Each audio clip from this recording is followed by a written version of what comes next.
Mr. Lavrov, welcome to Conversation With. Sir, what do you have to say to the Malaysian families who lost loved ones on MH17? We already expressed our deepest condolences on many occasions to those who lost their families, their relatives, their sons and daughters and parents. This is a terrible tragedy, and from the very first days, if not hours, of this incident, we have been insisting on very thorough investigation. And we were among the initiators of the Security Council Resolution 2166, which was adopted a bit more than 1 year ago, on the 21st of July last year, and which called for thorough, comprehensive, independent international investigation under the authority of the International Civil Aviation Organization. The Security Council pledged to keep this investigation under its permanent review. It's also called upon the Secretary General to provide recommendations as to how the Security Council and the United Nations in general can help and assist in the investigation. And it also called upon all countries who might possess any information to submit it to the investigation procedures. Unfortunately, the investigation which was started was not independent, was not comprehensive, and was not truly international. Instead of acting under the authority of the International Civil Aviation Organization, which is the rules under the Chicago Convention, Ukraine, Australia, Belgium, and the Netherlands signed bilateral agreements between themselves, the substance of which was never made fully known. And they organized a joint investigation team, criminal investigation team, last August 2014. It's really very strange that Malaysia was invited to join only in December 2014. So now this 5-country criminal investigation group. Technical investigation team is broader. They invited several other countries to participate in this technical investigation, including the Russian Federation. And the representative of the Russian Civil Aviation Organization is participating in these procedures, but the information we receive through this representative is not complete. We are being given less than those who started the investigation, which is also subject to questions. Number 2, the Secretary General, unfortunately, in spite of our reminders, did not provide his recommendations as to how the United Nations can facilitate the investigation. And the call of the Security Council upon all countries to submit information which might have any relevance to the incident was basically responded only by Russia. We submitted the data from our radar station in the Rostov region, which monitored the skies at that time. The Americans said that they did have images from their satellite, but never submitted them, never made them public. The same is true for the Ukrainians who were asked to provide recordings of the air controllers and between the planes up in the area of incident. All this, unfortunately, has been repeatedly brought to the attention of the United Nations, of the general public, by us.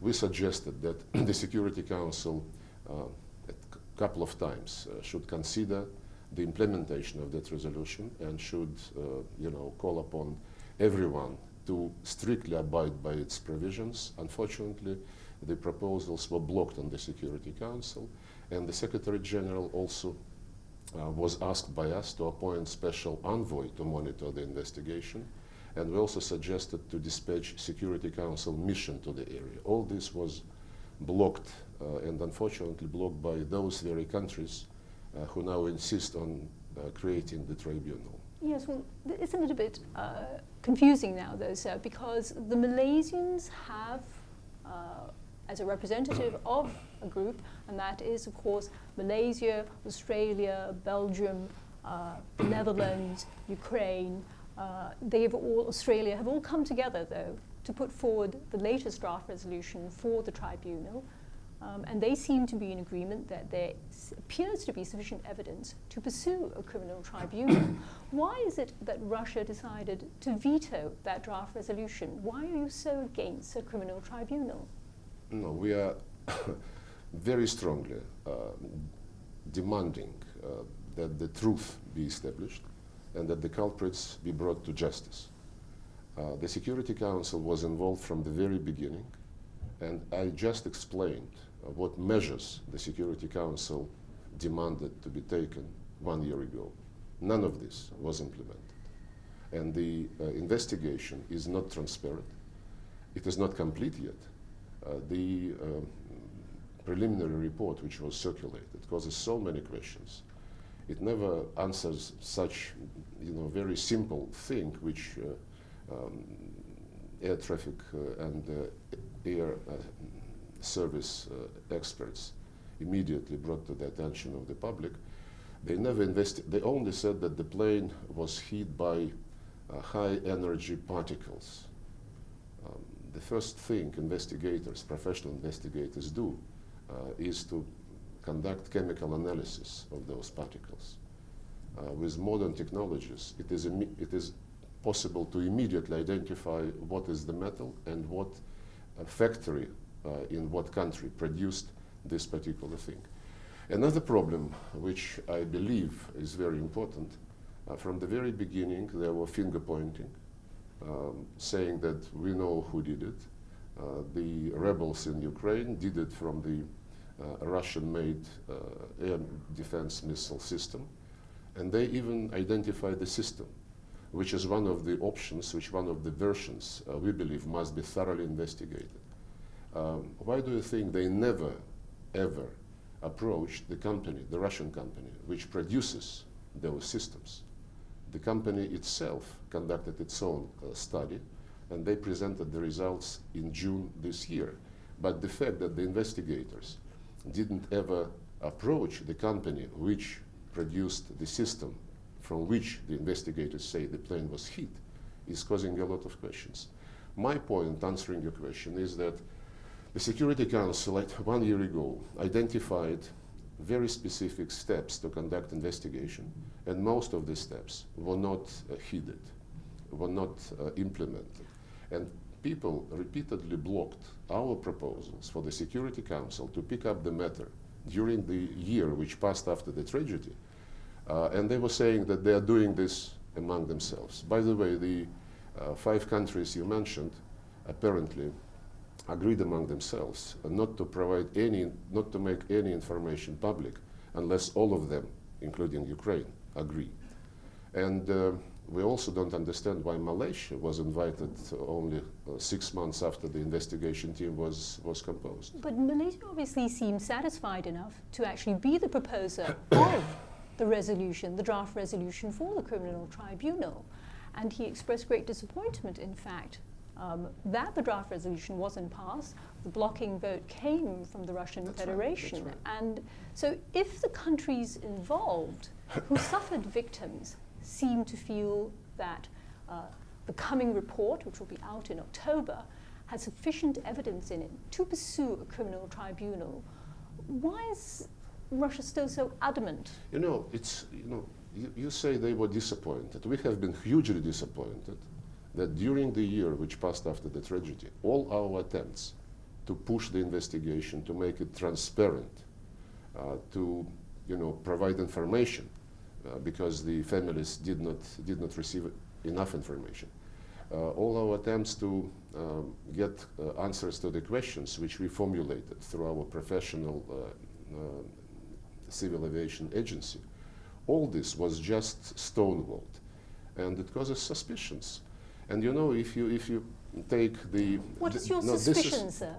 When you say it causes suspicions, what are the suspicions? When people who say we would investigate, instead of fulfilling the Security Council decision that the investigation must be under the authority of the International Civil Aviation Organization, they ignored this and they created their own small team without even inviting immediately Malaysia, waiting 6 months to do this.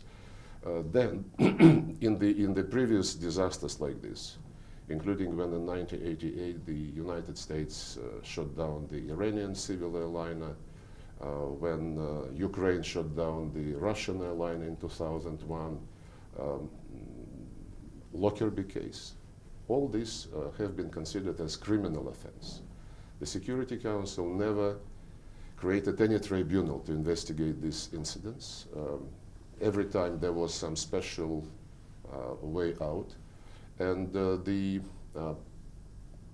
proposal, specific proposal, which was submitted, apart from the arguments which I already alluded to, like, you know, ignoring the previous resolution, but insisting that the Council should create the tribunal, apart from this, the proposal itself was very peculiar.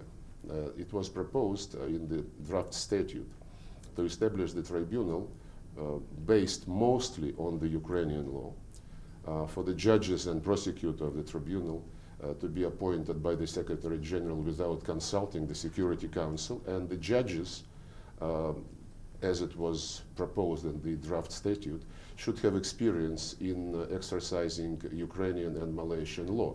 It does not look like an international investigation or prosecution mechanism. Sir, do I understand correctly, though, that you are implying that the other countries, including Malaysia, are being manipulated by the Ukrainians?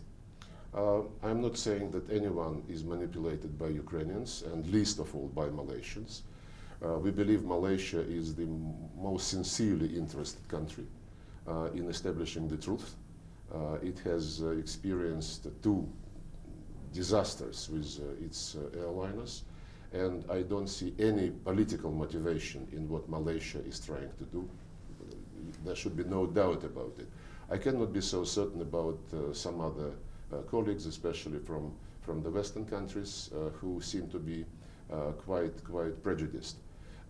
But still, the chief of the criminal investigation team said that he didn't exclude that the plane might have been hit by air-to-air missile, not just by surface-to-air missile. Our experts have been looking in both options, and they believe that both of them must be investigated. But you know, when we try to speak about this, it is very easy to be driven by emotions. Oh, Russia vetoed something which was supposed to establish the truth. I never get an answer from my colleagues in this investigation team to a very simple question. If from the very first days it was stated that most probably the plane was hit by the Buk air defense missile made in Russia, why the producer of this system was never contacted, and why this producer has himself, you know, to initiate some investigation, and then the results of this investigation were made public. And very simple question about the American satellite images, about Ukrainian air traffic controllers' recordings. By the way, those who insisted that it is the rebels who are responsible try not to mention a very simple and very well-known fact. This happened on the 17th of July. On the 20th of July, the black boxes were discovered. On the 21st of July, they were given to Malaysian experts, who then transmitted them to the Dutch investigators immediately. So there are so many politicized games around this tragedy that we cannot really pretend that we are satisfied with the way the original resolution was handled. It was you know, bypassed by the investigators. The demands were not implemented. The information is not made public, and now they were ignoring our proposals to engage the Security Council during the year, saying that they are doing this on their own. I don't believe it's you know, crucial for them to have something under the Security Council. As I said, none of such cases have been investigated, has been subject to a tribunal by the Security Council. And by the way, The representatives of this criminal investigation group, including Ukrainians, they said that they're thinking of creating some mechanism outside the United Nations, or maybe using national jurisdiction. That's how all similar disasters have been handled. So you would like it to be done on national jurisdictions and not under the United Nations? I would like the Security Council Resolution 2166 to be respected fully, which was not the case by the criminal investigation team created by the 5 countries you mentioned. If I could just quote you, though, something that the Malaysian Minister of Transport, Yau Tiong Lai, said. He said that instead of conveying a message of support, of justice and accountability, we are sending a dangerous message of impunity for the perpetrator of this heinous crime. Do you agree, though? I believe those. No, I don't agree with this. I read an interview with the former ambassador of Malaysia to the Netherlands in The Sun yesterday, who said different things, who said that this is hugely politicized, and I agree with him. So you believe that the Malaysian government, again, sir, by implication, is being manipulated, or has a political agenda? I don't know.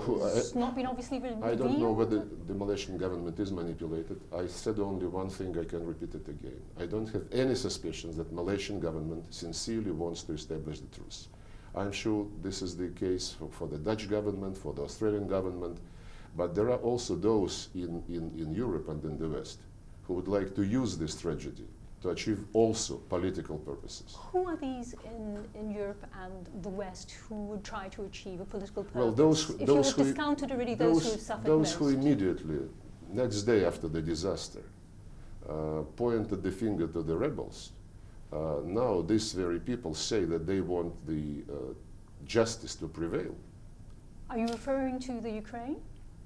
Well, there were many statements in Europe and the United States. Ukraine, I don't think Ukraine was making any straightforward statements. My point is, people, including those whose countries are the creators of this criminal investigation team, have said that they knew who did it. If you know who did it, you say so. You present your report, and then we will all see whether this report is persuasive. But they also must answer the question why they ignored most of the demands of the Security Council in the original resolution. Doesn't it look fishy? What do you think? Well, sir, the countries who were involved seem to think that it doesn't look fishy and that there is sufficient evidence to try and pursue a criminal tribunal. If you were asked to present your opinion, do you think that the Security Council resolution on such important issue should be strictly implemented or not? But sir, that would imply that 2166 was somehow wrong fundamentally, and that a new resolution should be put forward. I'm asking whether 2166 should be implemented strictly or not. Sir, most important in this interview is definitely, of course, your opinion, not mine. Could we move on, sir, to looking at Russia's role in Asia? Now that you failed to answer my question, okay, let's move on. Shall we look at Russia's involvement here in Asia, engagement here in Asia? Later this month, Russia will be holding joint military drills with China in the air and sea space of the Sea of Japan. And the Chinese Defense Ministry, at least, have said that they see this as to further enhance the capabilities of jointly coping with maritime security threats. So what are these maritime security threats? Well, a lot. Piracy, for one. Smuggling, including smuggling of potentially dangerous materials, maybe materials related to weapons of mass destruction. So it's about piracy, it's about non-proliferation, just the same purposes as we are being engaged together with NATO, together with China, with the European Union, in the Gulf of Guinea, in the Gulf of Aden, the Somali piracy coalition. And this is not something unique. I understand that if I don't have statistics, but the number of exercises we conduct on our eastern frontiers together with China or other countries is a very tiny percentage of the number of exercises our American neighbors conduct together with Japan, with South Korea, and others in this area. And we are very much concerned about the build-up, which is military build-up taking place in this region, the continued strengthening of the closed military blocs. Instead of going this way, we proposed, I think 3 years ago, together with China, together with Brunei, Cambodia, Indonesia, and other countries, to discuss in the context of the East Asia summits the formation of an open, comprehensive, non-bloc security and cooperation architecture. And there have been 4 rounds of discussions, and we hope that at the forthcoming East Asia Summit this year, the leaders would express themselves on the work being done. Given the situation in the South China Seas, where there's a certain amount of tension, some political watchers would say that the joint military drills might indicate that China supports, that Russia supports China's territorial claims in the South China Sea. Does Russia support China's claims in the South China Sea? These political analysts should better study what our position is, which is not secret. It is publicly presented. We are strongly in favor of any dispute in South China Sea, in East China Sea, in any sea for that matter, to be resolved on the basis of the international law, including, first of all, 1982 Law of the Sea Convention, on the basis of the declarations signed between China and ASEAN, and on this basis the countries directly involved in any dispute should find a mutually acceptable solution without any outside interference. We don't believe that the attempts to internationalize these disputes are really healthy. Such attempts normally are intended not to help the countries in question to move closer, but rather to gain some political scores internationally. And I don't believe this is serious. I don't believe this is fair. So what are Russia's intentions in Asia? Well, you know that Russia is the biggest Asian country, if you take territory from the Ural Mountains, where the Asian continent starts, and we have legitimate interest on all borders of our big country, and we are one of the biggest Pacific power, and we certainly have an interest, first of all, in developing our Far East and Eastern Siberia. It is not populated as densely as the European part of Russia, and we want this part of our country to develop much faster than it does.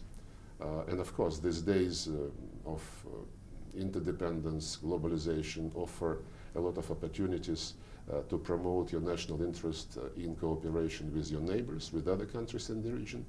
That's why, while developing our own programs for Russian Far East and East Siberia, we try to engage all the potentials existing in Asian Pacific cooperative structures, including APEC, including East Asia summits, and including our bilateral relations with the countries of the region, ASEAN in particular.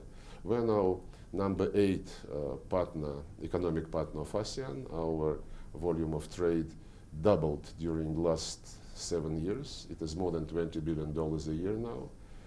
And we intend to continue not only trade, but also joint economic projects in high technology, nuclear energy, outer space exploration, transport infrastructure. There are many plans between us and the countries of the region which I believe are mutually beneficial. You mentioned, sir, that there's been a significant increase in trade between Russia and ASEAN. It's up now at 20 billion. But does it concern you that trade with the United States and ASEAN is almost 10 times larger? It's up at around 200 billion. Is that a cause of concern for Russia? Why should it concern us? It's trade between ASEAN and the United States. It's their business. We are not doing something with our ASEAN friends to outmatch somebody. You know, we are doing this for the benefit of ASEAN and the Russian Federation and let the trade between ASEAN and other countries boom, you know, up to the skies. We would be concentrating on the abilities which we and ASEAN can use together.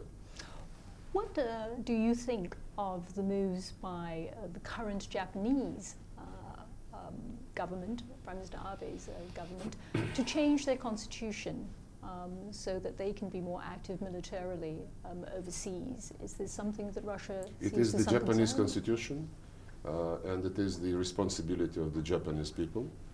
I have no doubt that the Japanese people understand the historic legacy, which is not very bright, and I'm sure the Japanese government understands the importance of maintaining good relations with all its neighbors. And of course, I would hope that they keep in mind the international responsibility as regards the order created after World War II. Do you feel, though, that the world is becoming a more dangerous place, sir? Do you think that relations, for example, between two big superpowers like Russia and the United States are more dangerous and more dangerous for us in Asia? You know, no and yes. No, because I don't even think that it is possible to imagine something like the repetition of World War II or something like Hiroshima, 70th anniversary of which comes these days. And this was a terrible event in world's history, absolutely unnecessary. So dangers like this, I don't foresee. There is no bipolar confrontation when the whole globe was split into two parts, you know. But at the same time, with the collapse of this bipolar confrontational structure, there appeared so many regional conflicts. And of course, the action by some of our colleagues, including the United States, to promote their own view of the world and to promote their vision how all countries must live, including through using military force, including through changing the legitimate governments, all this brought to life so many uncertainties and gave rise to people who want to use terrorist means to achieve their goals. If somebody is allowed to use force, they say, why don't we follow the same example and promote our ideas? So that's how ISIL announced its goal to create a caliphate from Spain to Pakistan, huge territories. Are you drawing parallels between ISIL and the United States? No, well, ISIL, to a large extent, as we see it now, is a product of the quote-unquote revolutions which took place in the Middle East and North Africa. But what I'm saying is, whenever you start, expanding your ideology, not by persuasion, but by force, you create so many risks and so many dangers. So be it the promotion of communism, like the Soviet Union used to do, be it the promotion of democracy, in spite of all the cultural differences and ignoring the traditions and values of the people whom you want to make happy, or be it terrorist ideals of the caliphate. You cannot impress and impose your will upon others by force. And you believe that the role that Russia should play in all of this is what? What should Russia be doing in all of this if you feel that the world has got at least one superpower that is attempting to persuade people by force? Russia is in favor, and we have been doing this for quite some time now, of making the United Nations Charter respected, making the Security Council to be the central body as the Charter provides for, to coordinate efforts of the international community in addressing modern threats and challenges, including terrorism, including drug trafficking, including organized crime.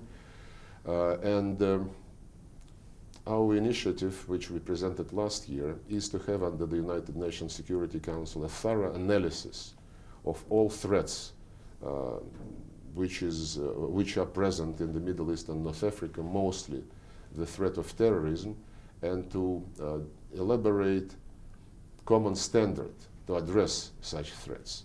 I'll explain what common standard means. When Libya was attacked, those who wanted to overthrow Gaddafi, they were closing their eyes and even sometimes supplying arms to the groups on the ground, very extremist groups, only because they were fighting the Gaddafi army. When Gaddafi was deposed,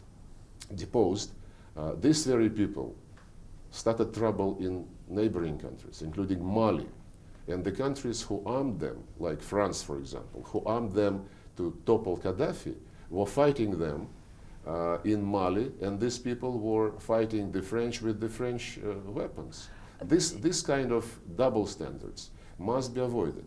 If we all want to eradicate terrorism, then we must not allow the situations to happen when we close our eyes on bad guys and call them not so bad terrorists because they fight your enemy, somebody whom you hate, like Saddam Hussein, like Muammar Gaddafi, like other authoritarian leaders, as it were. Neither in Iraq, nor in Libya, nor in Syria, where attempts to change regime by force from outside are being made, became happier. Don't you agree with me? So if I could bring you back to Asia, though. Do you think that the United States is a destabilizing force in its presence in Asia? I didn't say this. I said that the United States is making... Unfortunately, I believe that your colleague, the defense minister, has said that the United States is possibly one of the most destabilizing forces in Asia. Do you agree? I said that the United States is engaged in very huge military build-up in Asia, including under the pretext of countering the North Korean threat, but the scale of the build-up is way beyond the need, to neutralize. It's disproportionately huge. Let me put it this way. United States is also building missile defense with cooperation with Japan and South Korea, which is not helpful at all. And the fact that the United States dropped from the treaty, ABM treaty, some time ago, was a destabilizing factor of global importance because it triggers, the build-up, and it brings us back to the mutually assured destruction logic as it relates to the strategic stability. But we are not there at the mutual assured destruction logic anymore, are we, sir? I said that the withdrawal of the United Nations from the ABM treaty